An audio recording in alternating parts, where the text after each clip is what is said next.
Hi, my name is Amit and I am the co-founder and CEO of Knowledge Faber. Knowledge Faber is a facts-based consulting firm, and e-commerce is one of the areas that we look into. The way we have structured the presentation today is into two parts. I'm going to discuss about e-commerce as a whole globally, and then talk about some specific insights and things that we need to do as businesses. And then Vipul Vora, my colleague, is going to actually take you through some of the slides that he prepared about 5-6 months back, and discuss how the things have changed since then. So e-commerce market globally is about $1 trillion industry today, and it's growing very fast, and it's going to be a $1.5 trillion industry by 2015. Within that, m-commerce is growing at more than 40%. For example, recently in India, eBay did a survey and found out that more than 60% of their online purchases were happening through smartphones. Now that's a very important trend. But do we have a lot of really good apps, useful functional apps on mobile phones, iPhone, iOS, Android? No, not really. So there's definitely a gap. Say we look at another insight. There are more than 63% of the customers that walk out during the checkout process. Now, are the retailers doing anything about it? Doubtful. At the same time, if you look at say customer segments, one of the very important customer segments seems to be people who are very influential on Facebook. One of the surveys said that one out of every three person who has a lot of likes on Facebook is supposed to be a very active buyer during the checkout process. Now, are we as e-tailing businesses focusing on such customer segments? Needs to be looked at. So when you are actually able to look into such insights and develop your own strategy around it, that's when I think the e-commerce business can become successful. There are a lot of Me Too's in the market. We have seen companies closing like Taggle. Only spending a lot of money on customer acquisition costs is not going to help. If you look at it today, there is no e-tailing company in India which is profitable. Now that is concerning, but it's not the end of the tunnel. We are talking about very high costs related to acquisition of customers by giving deep discounts. We are talking about very high return policy costs. We are talking about free shipping costs, etc. So because of this, the margins are completely eroded. But what retailers today are doing are they're trying to build a solid customer base so that the way that Amazon did it in the US, it took about 10-15 years for them to become profitable. But once you get a lot of customers in your hold, and then you're able to sell multiple things to them, that's when you start making money. Therefore, you will see a lot of category expansion happening in e-commerce. Now, how do you gather all these data and insights? How do you know which customer segments? How do you know what are the issues in supply chain procurement that we need to tackle? How do you know what are the specific issues during the purchase or the checkout process that need to be tackled? You need to partner with somebody like Knowledge Faber, which is a facts-based consulting firm which tracks all these things on an ongoing basis and works with its clients to deliver solutions to such problems. Hi, I am Vipul Vora, Engagement Manager at Knowledge Faber. I am looking after ICT practice and e-commerce initiative here at Knowledge Faber. Knowledge Faber did a study on e-tailing market in India earlier this year, and I am going to take you through various portions of this report. Indian e-tailing industry has come a long way since the early days when the market was in its nascent stage and there was not enough emphasis on customer satisfaction. Credit for initial market building goes to online travel sites like IRCTC and MakeMyTrip.com. Today, rapidly increasing internet consumer base and rising middle class with disposable income is contributing to the flourishing of industry, which last year recorded revenues of INR 46,500 crores. What are the key growth drivers for this industry? Several practices have been adopted by current players, which has led to the resurgence of this sector, like introducing cash on delivery to tackle the twin problems of low penetration of plastic money in India and fear of online payments among Indian consumers. To overcome the infrastructure constraints and ensure on-time delivery, E-tailers are investing in building logistics network. Along with these two factors, discounted prices and increased focus on customer services are providing a growth boost to the sector.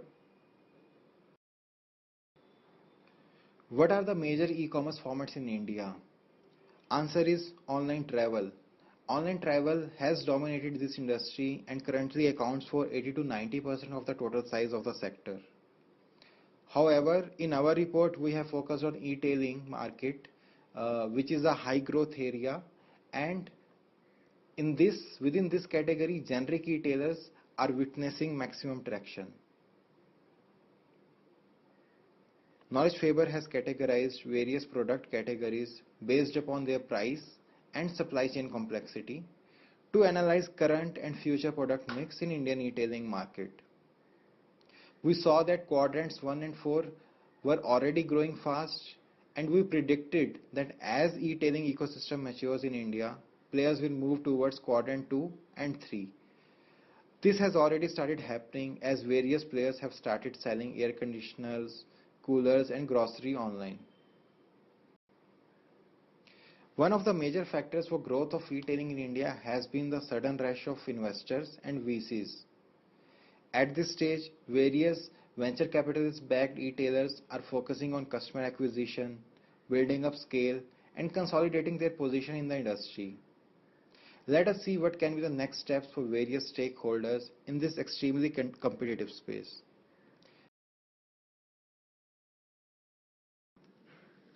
We are now going to discuss some of the recommendations that we would like to give to the e-tailers in India. Now, these are at a very high level, because we want to illustrate some of the work that we have done around recommendations. But for more details, you can contact us at Knowledge Faber. The contact details will be given towards the end of this presentation.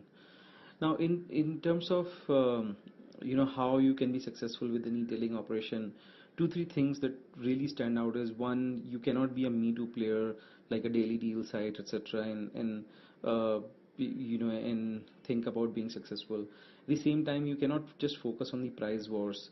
That is not going to take you too far. The focus should be on things such as building a robust supply chain and logistics infrastructure. Now, if you look at Amazon, one of the core competencies is that they have a very solid supply chain, so much so that they're able to deliver the same day today. And therefore, there is a need to optimize the inventory, optimize the transportation and spend, and to take out all the bottlenecks out of the procurement and shipping operations, and to identify as many best practices possible and to implement them in sourcing and fulfillment operations. So these will be very important. At the same time, if you look at the product variety, Vipul discussed earlier about how category expansion can be one of the big opportunities, and to focus on the white spaces is always going to help any retailer in this market. For example, we have seen some of the online grocery stores launched now in cities like Bangalore. At the same time, technology can be a very big winner. If there is an retailer who has a very good location sensitive iOS and Android app, which is able to help in product selection and also fulfillment of the order in a very nice way, that can really help, coupled with focus on web analytics and data analytics on customers, on consumer behavior.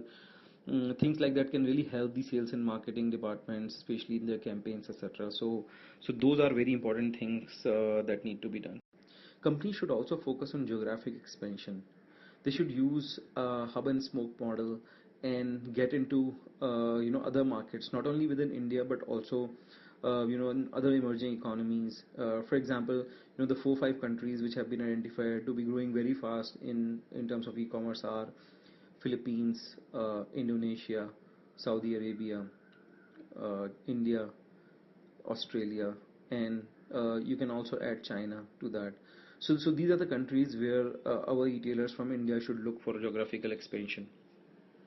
There are 1 or 2 players in the market who have started a card-based reward point system, a loyalty program, such as I can give an example of a non-e-tailer such as Make My Trip, which has started a loyalty program. Now, we should see a lot of these things happening within the e-tailing market. There's a lot of opportunity. There's also an opportunity to utilize prepaid cards, etc. And we have seen that some of the players have actually launched their prepaid vouchers, which is good. Since the infrastructure costs involved are too high, there's also a possibility to share a lot of infrastructure among e-tailers, and that can help lower down the costs. Um, so there should be a forum, a channel where e-tailers can come and discuss some of these opportunities to tie up, etc. Again, there are a lot of different models in logistics which can be figured out, which are much lower cost than some of the ones which are adopted today. For example, using Indian Post, using Indian Railways, and other measures to lower down the logistics costs. Cash on delivery is a very big ticket item on the cost, and therefore there is a very important need to minimize the potential risk and fallouts of the COD model. There are many ways to do it. For example, there are many surveys which have found out that if you give extra discounts, instead of giving things such as cash on delivery, there could be a possibility that customers will opt for that. Another example could be taken from eBay or say Alipay in China, where they're offering they're having an escrow account in which the money will not reach the retailer till the customer is satisfied with the product that has been received. So as to reduce the skepticism involved and do away with the COD model. The third thing is to share the COD cost with consumers. Thank you.